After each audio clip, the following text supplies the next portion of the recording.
Connecticut is now the 21st state where adult use cannabis sales are now legal and live. I was there at Rise Dispensary in Brantford, Connecticut Tuesday, along with Green Thumb CEO Ben Kovler there in the center as things kicked off 2023. 37 states now have access to medical marijuana, but while the plant is expanding around the country, optimism is not growing in Congress. Here to discuss the outlook are Curaleaf CEO Matt Darin and TerrAscend Executive Chairman Jason Wild. Very cool to have you both joining forces today. I don't think we've ever seen this on television, so it's a real pleasure. And Jason, we'll start with you. What is your level of optimism for the industry as we start 2023? My level of optimism is high as it relates to the industry and the companies within the industry that are moving forward with their plan to be sustainable, profitable businesses without the benefit of any reform federally or tax reform. I think that there are a lot of good companies out there that are positioned well, but I also, because of the lack of progress that the industry made in the Senate last month or the lame duck session, I would say that there are also a lot of companies that are going to be essentially have-nots and may not make it to the other side. Matt, the investor story has been bleak. Stocks have been pounded in 2022. Not much positive movement to start this year. How optimistic are you about the year ahead? Look, it was certainly a disappointing finish to the year. The fact that safe banking did not get passed was a disappointment, especially considering that over 90% of the U.S. population is in support of sensible legalization, as well as the fact that not passing federal legislation is not hurting the large companies like Curaleaf and TerrAscend and those as much as it's hurting the entrepreneurs and those that are trying to get into the industry and the small business people throughout the country and the social equity participants as well. That's ultimately where not having federal reform is hurting the most. And I think it's important for people to understand that as we continue to look forward into this year and continue to push for some federal reform.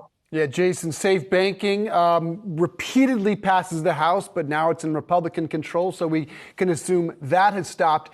When do you think realistically we could see safe banking that allows you access to traditional banks? And give me a bottom line in terms of a year you think we could see federal legalization legislation. So I'll start with the second part first. I think full federal legalization, I think, is probably at this point at least 3+ years away at a minimum.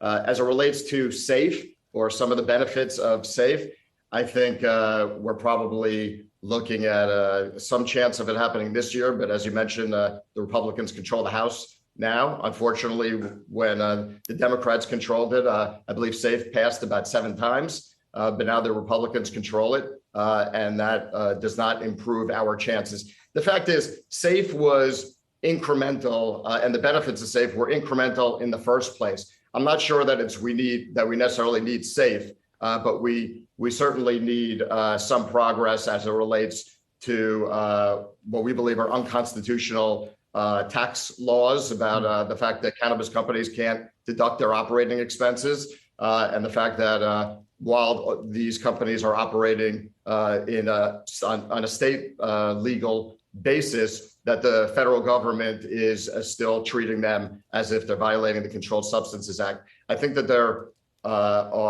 that we need progress there, but it doesn't necessarily have to come from Congress. There might be some other routes to be able to get there as well. And I'm confident that we make some progress on that front over the next 12 to 24 months. We do not hear enough about 280E and the effective tax rate the cannabis companies are paying. Matt, when do you think federal legalization could happen? And what is the number one thing you think this industry needs if it were to come from Congress? Look, we talked obviously about safe banking and all the benefits of it.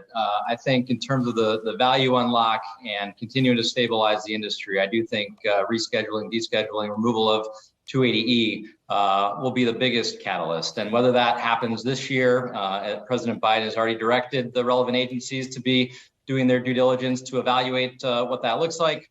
Whether that happens this year or leading up into an election in 2024 is anybody's guess at this point. But the fact that that review is taking place, the fact that there is a growing recognition that 280E is unconstitutional and is ultimately not going to be sustainable for this industry, I think is a very important development and something that we're really pushing forward the conversation on. And I think in an environment where we're not paying 280E taxes, all of those flow of funds that can go towards continuing to invest in our business, invest in our people, invest in R&D, in the communities that we operate in, is going to really, I think, accelerate and continue to advance the industry.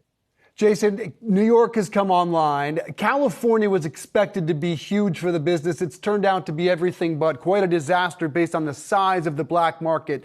Could New York see a similar fate?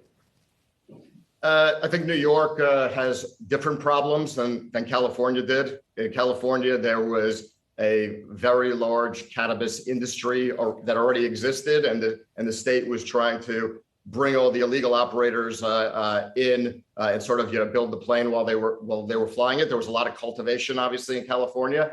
New York is different. There's a lot of illicit drug dealers selling cannabis in New York, but it's mostly product that came from other states.